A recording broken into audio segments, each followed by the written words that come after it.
Welcome back to Somber, where some secrets should remain buried, but tonight, we're digging anyway. Tonight's story takes us to a quiet village, where a child's tragedy was closed by the law, but never truly ended. Years later, the people connected to that case began to fall one by one. At first, it looked like revenge. Then it became something far colder, a plan built from grief, silence, and the parts of justice the law could not reach. This is not just a story about punishment. It is a story about what happens when pain is left unanswered for too long, and when ordinary people decide that if the law will not act, they will. So lower the lights, put on your headphones, and let's open tonight's file.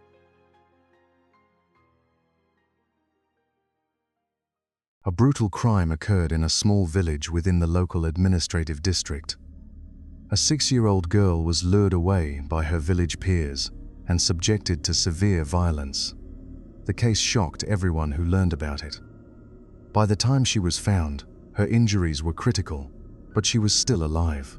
More than 2 years later, the verdict of the case provoked widespread outrage.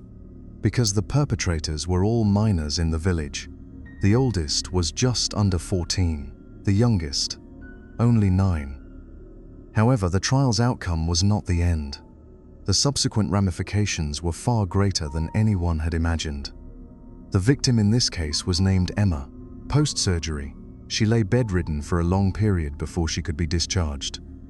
But from now on, for nearly the rest of her life, she would have to depend on a urine bag. The perpetrators, being an under 14, were exempt from criminal liability. Their guardians were merely ordered to pay financial compensation. Once everything concluded, they immediately left the village. Some moved to a small town near the county seat. Others followed their parents to work in different cities. It was as if, apart from the victimized girl, no one truly had to bear any consequences. But the tragedy did not stop there. One day, we received a notification from the major crimes unit of the neighboring city. A severe murder had just occurred, requiring inter-provincial investigative support. Chief Morris assigned me to closely follow this case. Joining me were Captain Reed, Officer Hayes, and my colleague Zachary.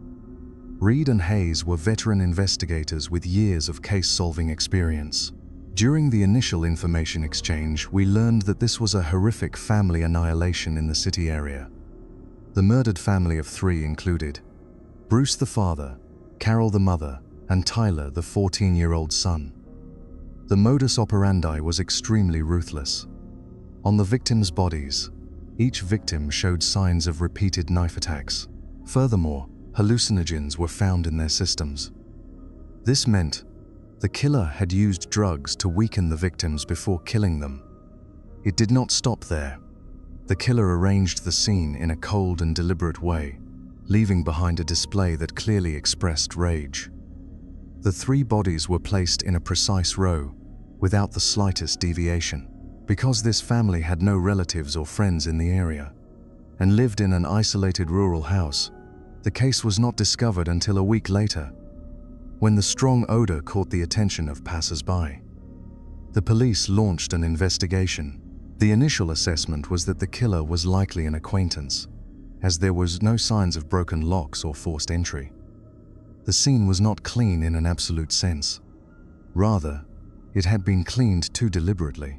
There were traces of detergent on the floor, several blurred shoe impressions near the doorway, and a few unidentified fibers caught beneath the table.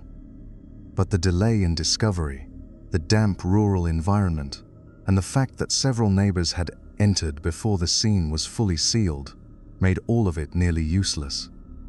The killer had not left nothing behind. They had left behind things that could not be used in court. The area was somewhat remote, and the sparse security camera system captured no suspicious footage. This made the investigation extremely difficult. The police could only trace the victim's social connections for clues. Then, there were 2 notable points in this case. First, the victim's family had just moved here a few months prior, and moreover, had no relatives or friends in this area. Second, their son Tyler was one of the perpetrators involved in the child abuse case, From that year. That quote s right. It was Emma's case, a juvenile intentional injury case. All signs indicated that this was an act of revenge. Because the victim was also a former abuser, Captain Reed immediately suspected Emma's parents, Nathan and Diana. However, lacking evidence, we could only summon Nathan for a statement. Unexpectedly, Nathan flatly refused to come to the police station, citing the need to care for his daughter and an inability to arrange the time. Nevertheless, he agreed to let the police interrogate him at his home. We scheduled the meeting for noon the next day. Captain Reed, Officer Hayes, and I immediately set out for Nathan's house. Nathan lived in a simple mud brick house in the village, with an old water well in the front yard. This indicated that his living conditions were far from affluent. The living room was cluttered. The house was divided into two distinct sections, an open living room in the front and a row of bedrooms in the back, separated by a closed wooden door. The smell in the living room was just the usual musty odor of an old rural house. There was no reason for us to venture further back. It was evident that this family's life was quite difficult. Nathan looked haggard, his hair disheveled, his beard thick and unshaven, his eyes dull. He appeared utterly exhausted. Regarding our presence, he showed no resistance. We sat down. Before we could speak, he began recounting his miserable circumstances. Whether it was money or time, he was lacking both.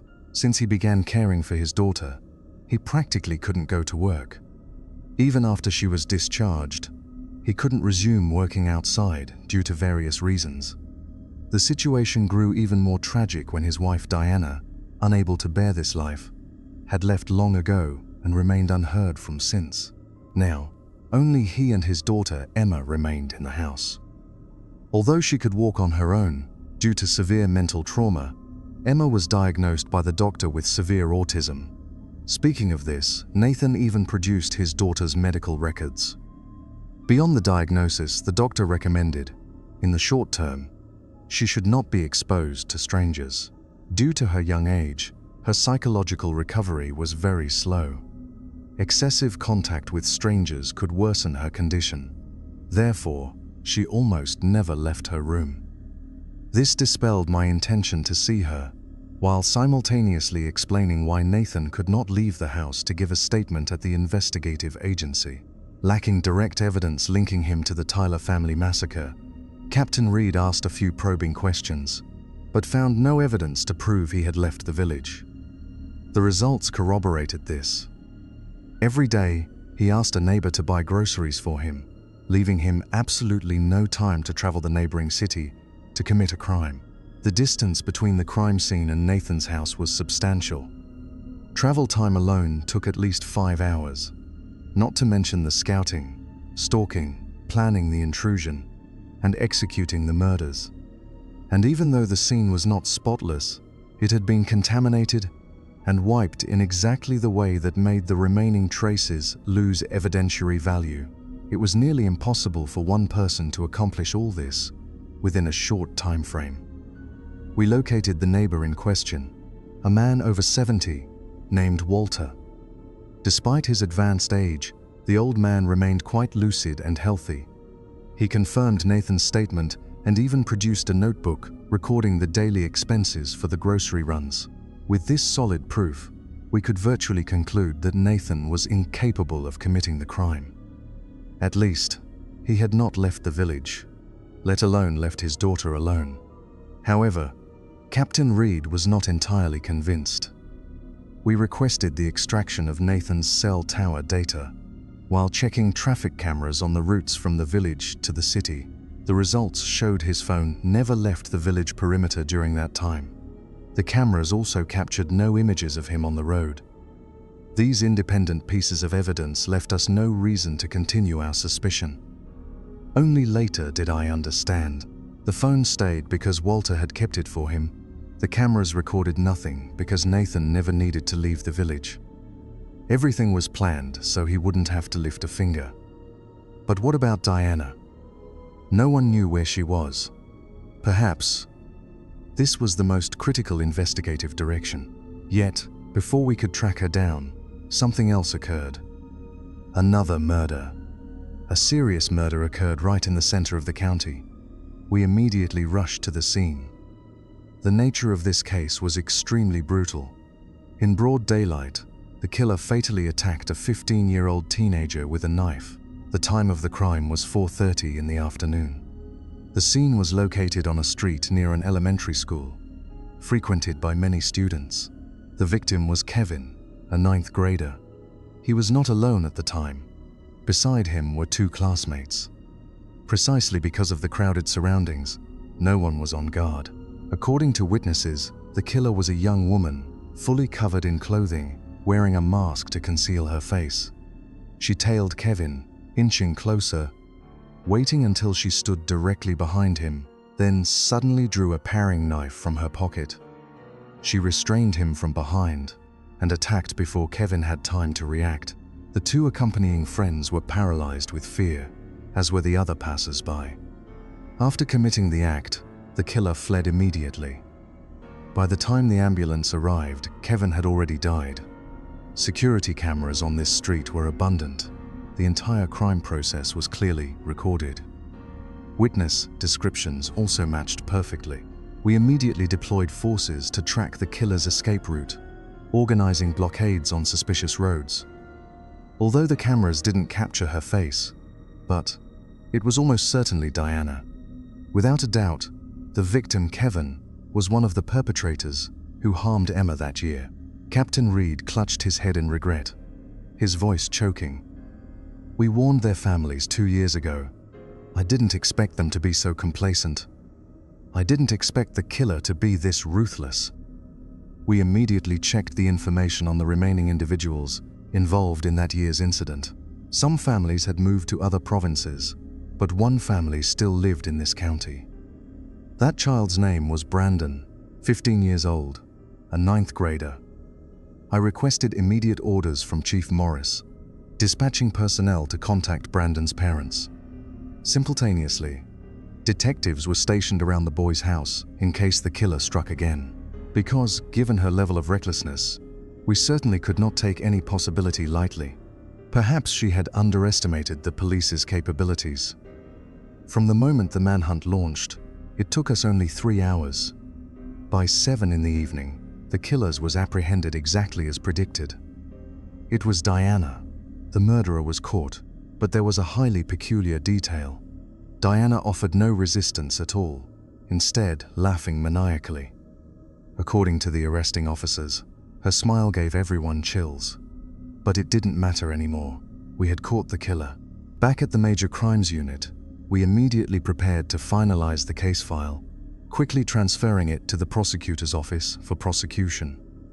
Because the case involved 2 different murders, Chief Morris ordered Zachary and me to coordinate with Captain Reed and Officer Hayes to interrogate Diana.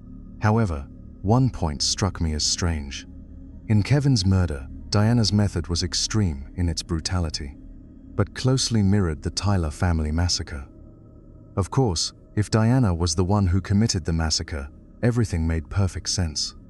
Tyler's parents would certainly recognize her. To get the son to open the door without suspicion, administer anesthetics, and then kill them, she required meticulous preparation. Altering her appearance, gradually building acquaintance, and establishing trust all demanded time and patience. Captain Reed had analyzed. The killer was very likely an acquaintance. So, was the killer in both cases her? If so, what was her motive? Why did she recklessly strike in the middle of the street? Once she killed Kevin, she certainly wouldn't stop. But what about the others? If she was the killer in the massacre, why act only now? If not her, then who else? I had no answers to that question yet, but I still hadn't considered a third possibility, the person least expected, a gentle elderly neighbor whom everyone had overlooked. It was not over yet. Diana's interrogation would provide the answers. We were fully prepared, but unexpectedly, everything went completely beyond prediction. Because the truth did not conclude here. From that moment on, things only began to become crazier than ever. The interrogation room was small. The 4 of us men sat crowded together. The space was somewhat cramped, But the most important element right now was Diana. Her mental state appeared abnormal.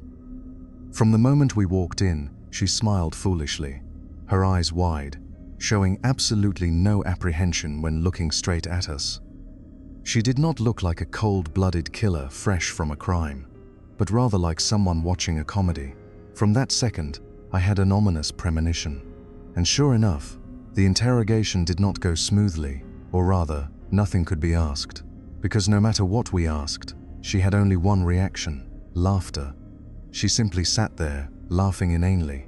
Shortly after, Captain Reed lost his patience, slamming the table heavily and shouting loudly, "Confess right now about the Tyler family massacre." Chief Morris. We had enough evidence to convict her in the murder of Kevin. Whether she remained silent or refused to plead guilty, we could still take her to court. But the Tyler family massacre was different. The killer had cleaned the scene too perfectly, leaving no trace. Without a confession, we could not convict. We needed her admission. I clearly understood why Captain Reed was so furious. But no matter how he screamed, Diana only laughed. At this point, I began to feel something was wrong. Was she truly insane? The moment this thought surfaced, I froze.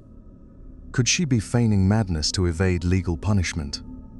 I immediately called everyone outside, then shared my thoughts. Right away, we had the information department check Diana's medical records.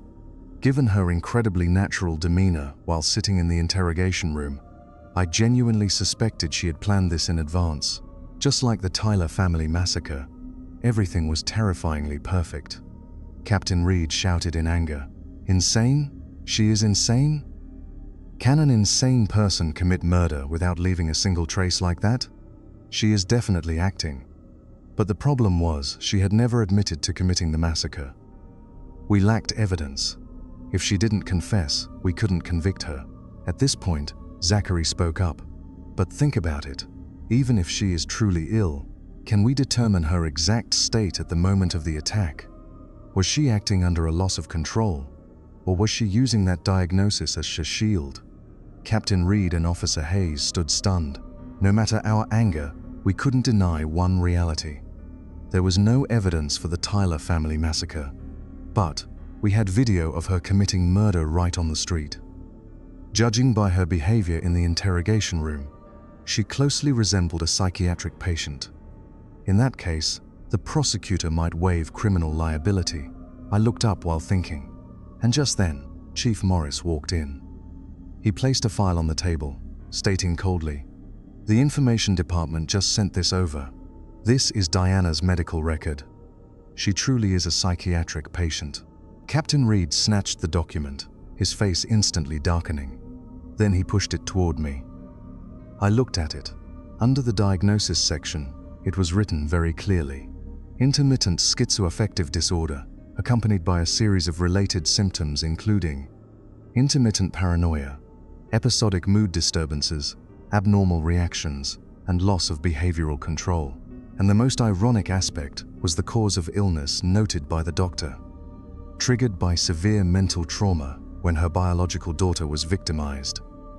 The trauma, named Emma, was like a wound that never closed, and now Diana was turning that pain back against the people she blamed.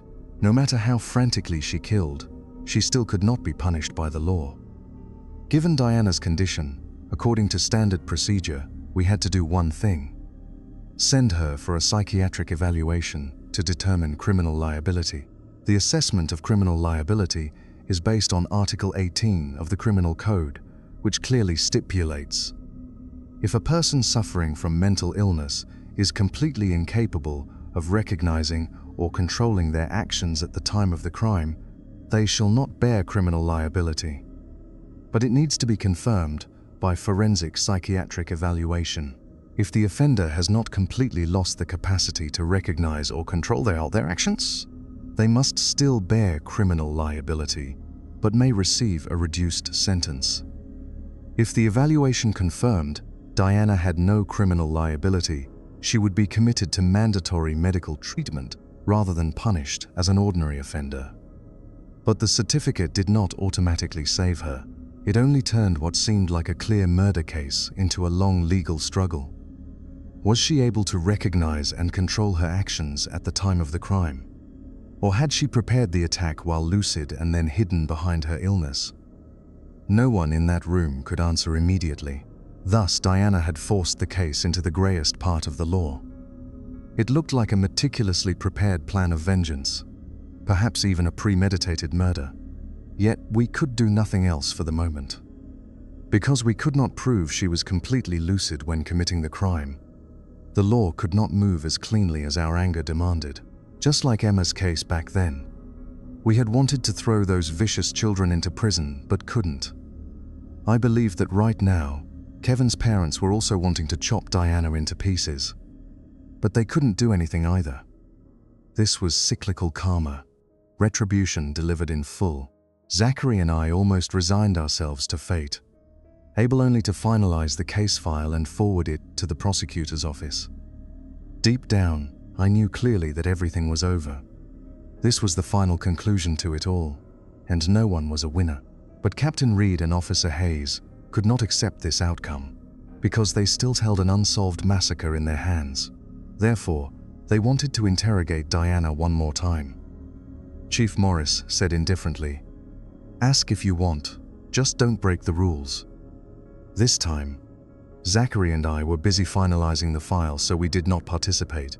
Only later did I learn that they had turned off all the recording equipment in the interrogation room.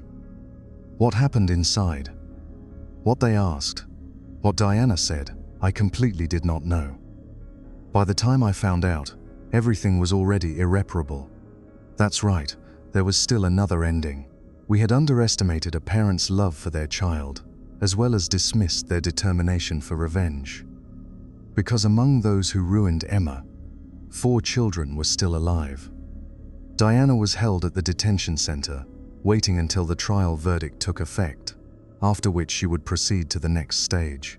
Time passed, perhaps a few months, maybe over a year, but throughout that entire period, absolutely no one came to visit her. This meant that her husband Nathan had never visited. Regarding Nathan, there was a strange detail. The moment Diana was arrested, we notified him. But he merely replied coldly, "I am taking care of my daughter. She abandoned us long ago, so whatever she did, I don't want to know anymore." As expected, he never came to the police station, not even making a single call. Kevin's parents were deceased, leaving his grandparents as the boy's legal guardians. The elderly couple was incredibly disruptive.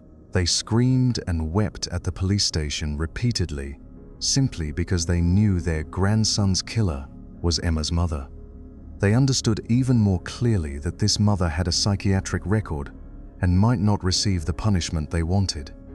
Consequently, they cried, knelt, and begged us to impose the harshest possible outcome. Faced with those elderly people, we couldn't even evict them, let alone reason with them. But what made me think the most was, they completely forgot that back then, Kevin had also been protected by the same age rule. His guardians had spared no thought for the feelings of Emma's parents that year. They had simply packed their belongings, moved elsewhere, and started a new life, neither worrying nor caring. Yet now, when their own grandchild faced a similar fate, they desired a death sentence. Perhaps this was Diana's cruelest revenge, not just killing, but destroying the hearts of those left alive. What I still did not understand was, who leaked the information about this case? We hadn't announced anything yet. So why did Kevin's grandmother and grandfather know everything so clearly? At the same time, another strange event occurred. Diana suddenly had a lawyer.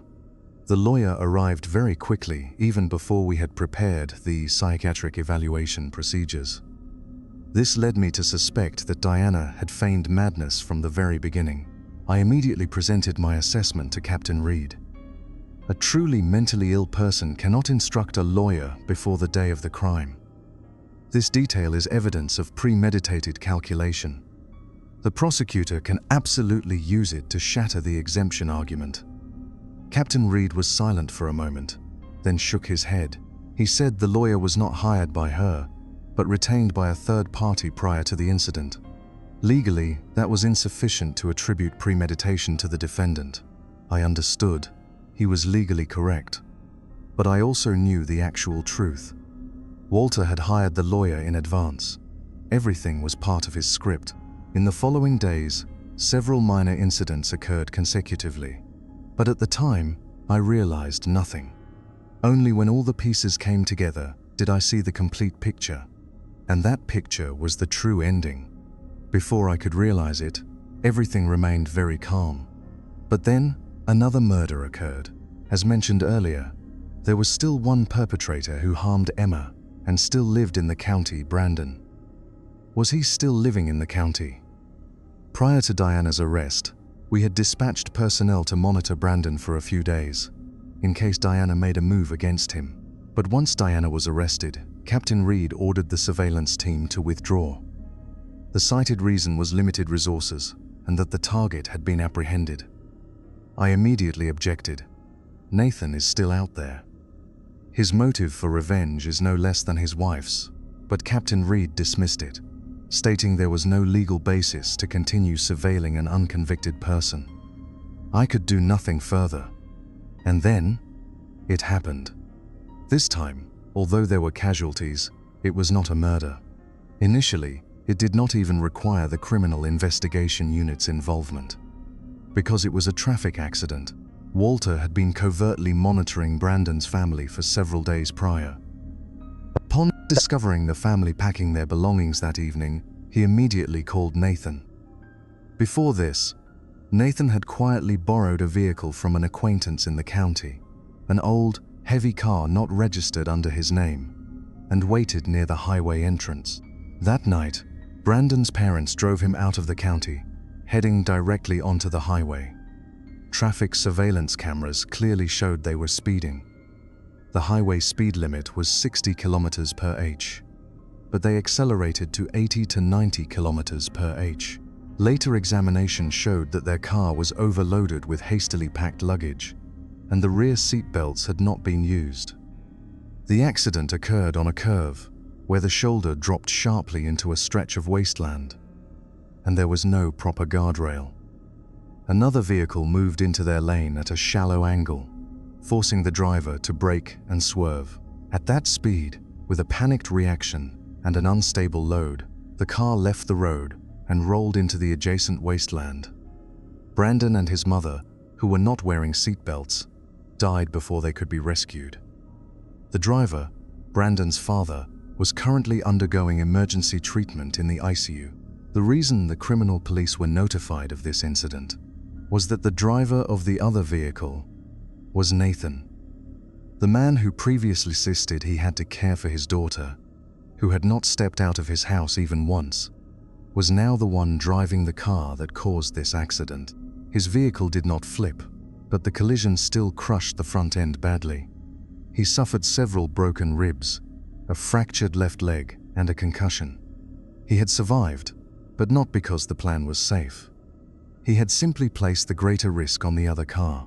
When I met him in the hospital, his appearance was entirely different from our previous encounter. His hair was cut short. His eyes, though tired, were brimming with vitality. He had even shaved clean. Despite lying in a hospital bed, he appeared exceptionally lucid. Seeing me arrive, he nodded in greeting.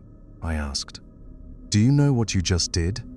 He replied calmly, "I changed lanes without checking carefully and caused an accident. But the other vehicle was speeding. I think we should wait for the liability assessment." He even clearly analyzed the legal liabilities. But the only thing he was willing to admit to was a fatal traffic accident. I could not restrain myself and shouted, "What the hell are you thinking? Your wife is deemed mentally ill. Even committing murder, she bears no responsibility. Now, you want to do the same? You want to die like this? What about your daughter?" But the moment I finished speaking, I realized I had asked the wrong question. He did not need to guarantee his own survival. He only needed to choose a place and a timing where the other car was far more likely to lose control than his. He could not calculate the outcome with certainty. No one could.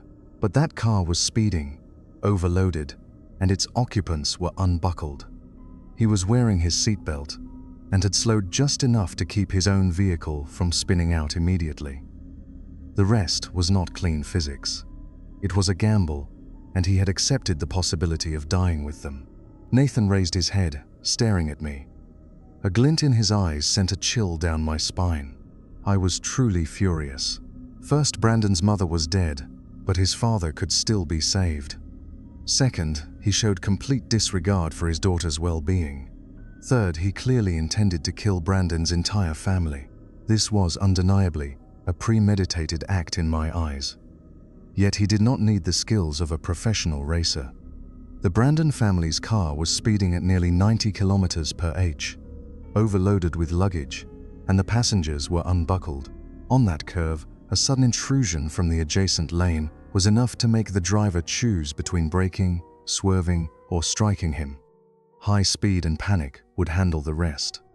But Nathan simply threw back a cold question. "Officer, do you think those parents are innocent?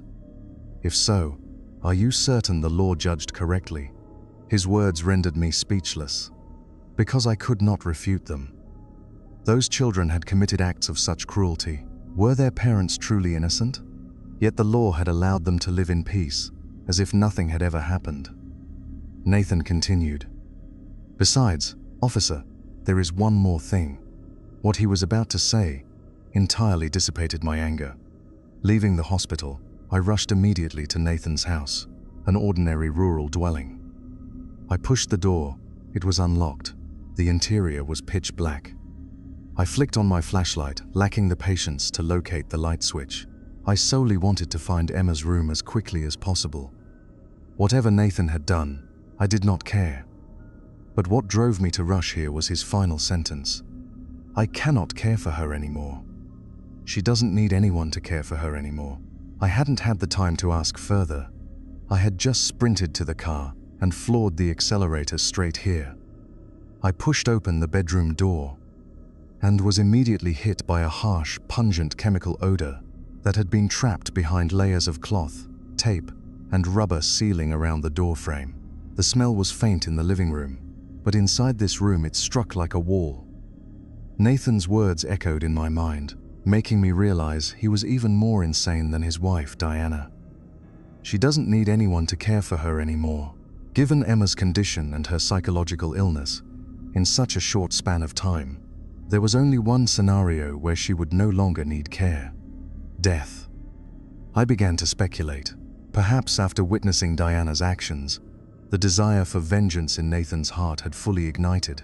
He had used an extreme method to attack his enemies. But before that, he had to make arrangements for his daughter, and I feared the worst. The flashlight beam swept across the pitch-black room. There was no sign of anyone, but there was something highly irregular on the bed. Beneath a thick, obscuring mosquito net and a sheet of dark oilcloth, I could not discern whether someone was inside. The windows had been sealed from the inside with old plastic film. Several bowls of lime and charcoal sat in the corners, as if someone had been fighting the smell for a long time. I called out cautiously, "Emma, are you there? Don't be afraid. I am a police officer. I am here to help you. Can you hear me?" The room maintained an absolute silence, not a single sound. I hesitated no longer and stepped quickly toward the bed. The pungent odor in the room grew increasingly intense. The moment I lifted the net, I suddenly recognized the scent. It was a smell I had encountered numerous times in hospitals, the smell of formaldehyde. With the net lifted, before my eyes lay not a bed, but a grey industrial preservation container, its lid sealed with aging silicone and layers of tape. It was the kind of container that could pass, at first glance, for something used to store agricultural chemicals or old laboratory specimens. The seal had begun to fail. That was where the smell came from. Inside was the preserved body of a little girl, small and frail. The white beam of the flashlight caught her face. I stood immobilized for a few seconds. It was Emma. Unmistakable. It was her. However, judging by the state of preservation, the old sealing marks, and the amount of chemical fluid inside, she had not died recently. I suddenly recalled my previous visit. Nathan had repeatedly emphasized his daughter's medical condition, insisting that she remained only in her room and was unfit to meet strangers.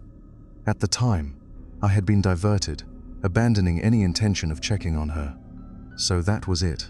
If Emma had been dead all along, then Diana's reason for leaving home was perhaps not solely an inability to endure their living conditions. Rather, she had begun preparing for her revenge.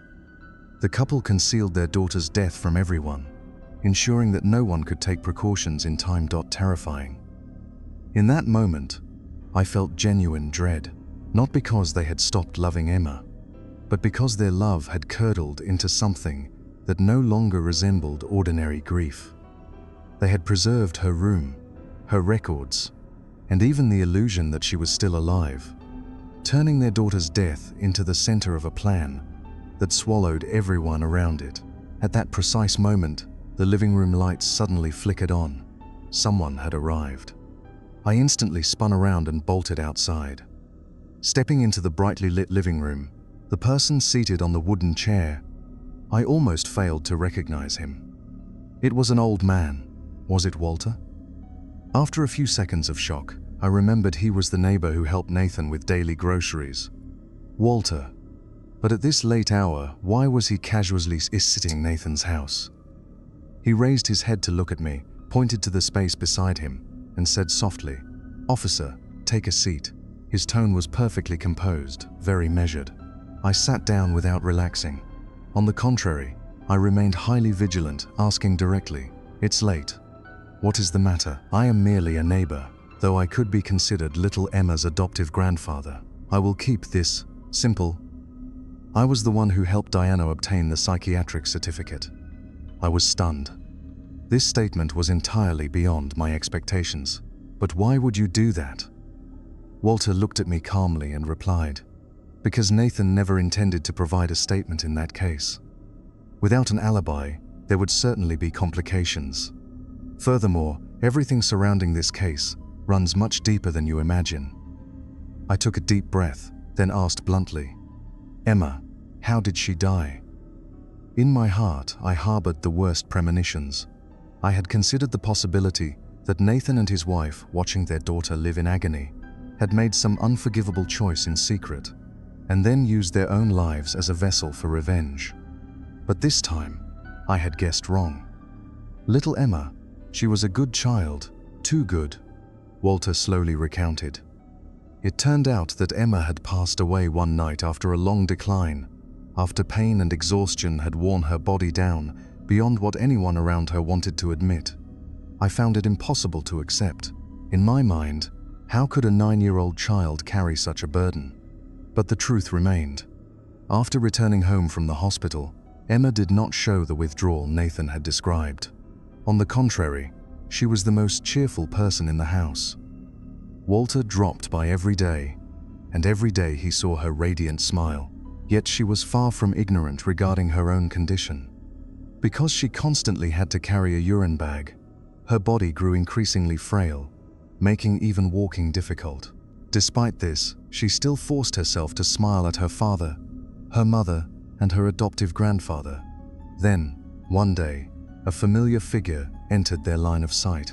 It was a beautiful day, filled with warm sunlight. Nathan and Diana had brought their daughter out to the yard to bask in the sun. Walter, too, had pulled up a small chair to sit with them in the daylight. As they were chatting happily, a boy suddenly appeared. Brandon. He had clearly moved to the county seat, but for some unknown reason, he returned to the village that day. Walter stood up abruptly and charged toward him. Nathan stood as well, but did not advance. He merely clenched his fists. Diana instantly pulled Emma tightly into her embrace. Walter marched up to Brandon and yelled, "Get out of here. You are not welcome." But Brandon simply smirked and replied coldly, "Get out? I'll leave if I want. I'll stay if I want. Who the hell are you to tell me to get out? I'm just here to visit my little sister." Walter was choked with indignation. He could only lower his voice and continue to drive him away. "Get out now." Brandon laughed aloud. At only 15, he was already tall and well-built, looking as though he understood exactly what he was doing. He spoke with utter contempt. "Damn, old man, what are you afraid of? Afraid I'll beat her to death? Fine, I'll leave. This is no fun anyway." He tossed his head and turned away. Walter turned back to see Nathan with his fists clenched tightly, his entire body trembling, his eyes tired. Walter hurriedly offered reassurance. "Calm down. Little Emma is still here. She is still here." Nathan's face spasmed. It looked as if he might break down weeping at any moment. He asked Walter, "Old man, the law protecting those monsters, is it right or wrong?" In that moment, Walter hesitated. He could only urge Nathan to calm down, but the more he spoke, the less calm Nathan became. Not long after that, Emma's condition deteriorated rapidly. One night, she passed away before dawn. Her family later found a note she had left behind, written in the careful handwriting of a child. She wrote that she was tired of pain and hoped father, mother, and grandpa could live a little better. She was only 9 years old. Her vocabulary was limited, and many words had to be written with phonetic spelling. Yet, despite this, the handwriting remained neat and meticulous. By the time Nathan and Diana found her, it was already too late. Hearing their cries, Walter rushed over, his heart turning to ice. The law protected those young perpetrators. But was it right or wrong? In his heart, the answer was already agonizingly clear. Finishing the recount, Walter let out a slow sigh and said, "Officer, this matter will eventually pass." Hearing this, his words felt like empty rhetoric. "I do not care about that. I only want to know, are you aware that you have committed crimes? Do you know how many years you will spend in prison? We are law enforcement. We abide by the law, and we answer to the law. The law is the law, Walter." I almost scoffed. But Walter was not smiling. He simply continued his slow delivery. "Did Diana commit a crime? Did Nathan commit a crime? How they will be judged, do they need you to tell them?" I never expected him to be this arrogant. Even less did I expect that he had orchestrated every minute detail of the entire affair. Far beyond what I could have imagined. Nathan's accident would be assessed under Article 133 of the Criminal Code. Violating traffic safety regulations, causing a severe accident that results in heavy injuries, death, or severe property damage, is punishable by up to 3 years in prison or criminal detention. Walter glanced at me and continued, "According to the law, if a driver causes an accident but does not bear full or primary responsibility, and if the death toll is fewer than 3 people, the maximum sentence is only 3 years in prison." I could not refute this. Diana's case was even more clear-cut. According to Article 18 of the Criminal Code, criminal liability for individuals with mental illness. If a mentally ill person is incapable of recognizing or controlling their actions at the time of the crime, and this is confirmed by forensic psychiatric evaluation, they shall not bear criminal liability. However, they will be committed to a mandatory medical facility under the supervision of relatives or the authorities. I yielded, stating a single sentence. "Everything you just said is entirely correct." Having covered Nathan and Diana's cases, he continued, "Would you like me to keep quoting the law?" Walter turned his head, his voice dropping slightly. Article 17 of the Criminal Code, a clause that essentially mandates minors under the age of 14, regardless of the crime committed, shall bear no criminal liability. I understood perfectly well what he was implying. He was referring to the children in Emma's case. He was stating that no matter who stepped in, no one could judge them. His next sentence summarized it all. "And so, officer, let me ask you a question.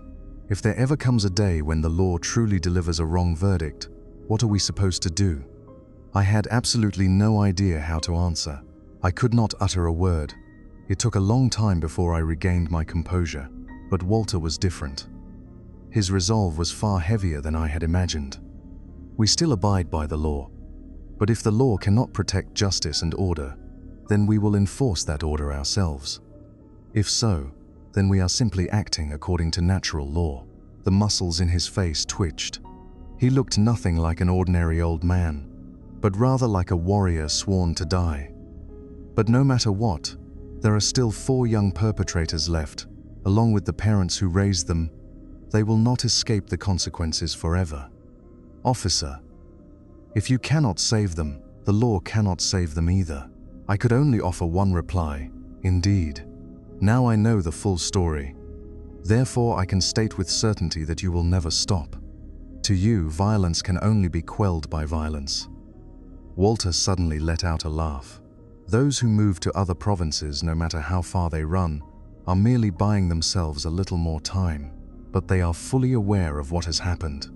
They know about Nathan, they know about Diana, they know exactly how those 3 families were killed. During this time, they have been living in constant terror, restless day and night. Officer, do you know what true fear feels like? It is when death clings to your every breath. It is when you know you are going to die, but you do not know when, where, or whose hand will strike the blow. We are in no hurry. Letting them live in paranoia is enough. I was shaken once again. Yet perhaps what was even more terrifying was the nature of their revenge. At this point, there was nothing else I could do. It was already too late. Even so, I still needed to do something. I rushed back to the Major Crimes Unit. Chief Morris was still in the office. He had just finished processing Nathan's accident. The moment I walked in, I saw him dealing with another issue: Brandon and his family. For an unknown reason, they had hastily driven onto the highway in the middle of the night, looking exactly as if they were fleeing. Even Brandon's homeroom teacher had received no notice of absence. Clearly, they had fled in a state of panic, as though terrified to the point of madness by something. But the only thing that could inflict such fear upon them was Diana killing Kevin in public. However, we had yet to release any details regarding this case, nor had any media outlets reported on it. So how did they know? Only the police knew. This meant someone had tipped them off in advance. But it certainly wasn't us. That left only 2 individuals: Captain Reed and Officer Hayes. I suddenly recalled that they had returned to interrogate Diana again earlier today. Furthermore, they had turned off all the surveillance equipment in the interrogation room. Had they coerced Diana into a confession? Perhaps they were not exactly accomplices, but deep down, they harbored a sliver of sympathy for parents fighting to protect their children. It was something I did not want to believe, yet could not deny. Not only that, but they might have also leaked the details of the case to Brandon's family. But the deed was done. I could only recount everything that occurred at Nathan's house to Chief Morris. The more he listened, the tighter his brow furrowed. When I finished, Chief Morris only muttered a single sentence: "Walter, that old man is still quite robust, isn't he? You know him?" Of course.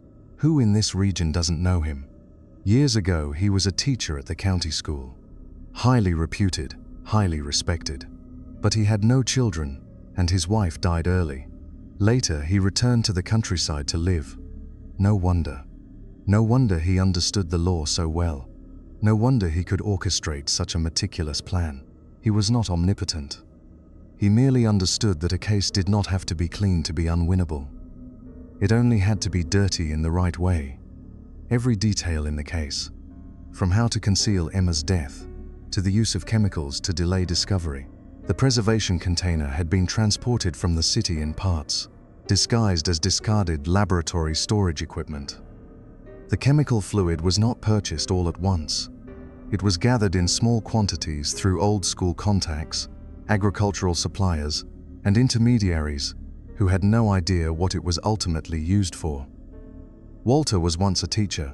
He knew enough about laboratories, specimens, and paperwork to make an abnormal purchase look boring.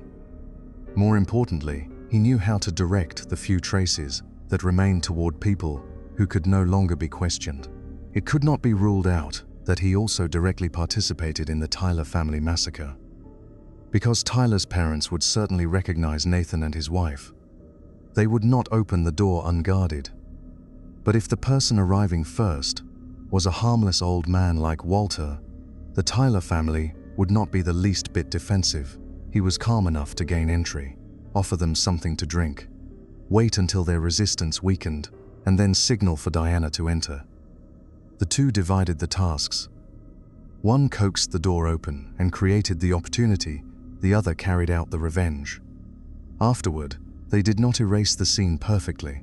They wiped what mattered, left what could not identify them, and allowed time, dampness, and the first wave of contamination to ruin the rest. That was why we had traces but no proof. Walter had orchestrated everything from the beginning. I lowered my voice and asked, "So what do we do now?" Chief Morris looked at his watch and said flatly, "Go home and sleep." "Huh? It's this late, aren't you tired?" Chief Morris picked up the case file on the desk and stood up. "First, just finalize the files for these two cases. Remember carefully, we only deal with the cases that are closed." After speaking, he quickly left the office. What else could I do? I could only go back and sleep. What needed to be reported, I had reported. What needed to be done, I had done. So that night, I slept a long sleep. The next day, as soon as I met Chief Morris, I immediately asked about the direction for handling the two cases. But he just shrugged, stating that everything would proceed based on evidence. There could be no guesswork or deduction. Captain Reed and Officer Hayes swore they did nothing, but it didn't matter, because Diana continued to feign madness, providing no other information. Even though the two of them constantly stated they had to solve the massacre case, they ultimately found no related clues from the previous two cases. Therefore, Chief Morris sent them away, saying that the world hadn't collapsed just because one case remained unsolved. The case of Nathan and his wife would drag on, especially since Diana still required a psychiatric evaluation, prolonging the process even further. During that time, I kept thinking, if people like Walter continued to appear, what were we supposed to do? It seemed there was no way to stop it, nor any way to prevent it. I discussed it with Chief Morris, but he maintained his stance. Everything must be based on evidence, must abide by the law. He further emphasized, "We have never supported personal vendettas. We always handle criminals strictly. We must hand them over to the law for judgment." But in Nathan's case, there was no evidence whatsoever to show he intentionally caused the accident. Thus, we couldn't convict him solely based on the words of an old man. Everything had to abide by the law. Time passed. Walter died. He was killed in retaliation, and there was yet another new story. Near their village, there was a provincial road frequently traversed by large trucks. These trucks drove recklessly, at extreme speeds. One afternoon, a little girl was crossing the road. Just then, a speeding truck came hurtling down. Walter was standing right nearby. Without hesitation, he lunged forward and pushed the girl away. He pushed her very far, saving her, but because he exerted too much force, he lost his balance and fell onto the road. He had no time to get himself clear. He was dragged under the truck. He died on the spot. I was truly stunned upon hearing the news. That man, who had orchestrated an entire chain of revenge, who had anticipated every clause in the criminal code, every grocery run, every statement of Nathan's, ultimately died from throwing himself onto the street. I did not know what the rescued child looked like. No one described her to me, but in my head, I imagined a child around Emma's age. I had no reason for it. I simply could not picture it any other way. A few days later, for reasons I didn't understand, I drove back toward that village, not for work. The files for the two cases were closed. My part was fully handed over. Chief Morris hadn't assigned any new tasks either. I just drove and then found myself parked in front of Nathan's mud brick house. The door was still unlocked, just like last time. The inside was empty. The furniture remained, but there was no one left. Nathan was in the hospital, Diana in the detention center. I didn't know who this house would belong to in the future, or if it would belong to no one at all. I did not go inside. I just stood in the yard. The well was still there. The well cover had been replaced. A few strands of green moss clung to the stone rim. It looked very ordinary. It looked as if nothing had ever happened here. I stood looking at that well for a long time. I remembered the piece of paper the little girl left behind. She wrote that she was tired of pain and hoped father, mother, and grandpa could live a little better. Many words had to be written with phonetic spelling, but the handwriting was neat, meticulous. Only 9 years old. Driving back, I kept waiting for some clearer emotion within me. As for anger, I had been angry many times already, angry at the children who committed the crimes, at the verdict that couldn't touch them, at Nathan, at Diana, at myself for failing to prevent anything. But right now, there was no more anger, nor was it peace, just empty. I thought about Walter's question. If the law truly delivers a wrong verdict, what are we supposed to do? And realized that I no longer wanted to find the answer. Not because I already had one, but because I began to doubt that the question had any answer good enough to believe in. Chief Morris always said, everything must abide by the law. He was not wrong. I didn't think he was wrong either. But since that day, every time I flipped open a new case file, I had to take a little more time to begin. Not much, just a few seconds. But in those few seconds, I didn't know what I was thinking, or if I wasn't thinking at all. Perhaps we can do nothing. We can only leave everything to the law. But that night, for the first time in a very long time, I lay awake and could not sleep. Thank you for listening to the very end of this tale. If this story kept you on the edge of your seat, please hit that like button, share it with a fellow truth seeker, and subscribe so you don't miss the next mystery. Until next time, stay curious.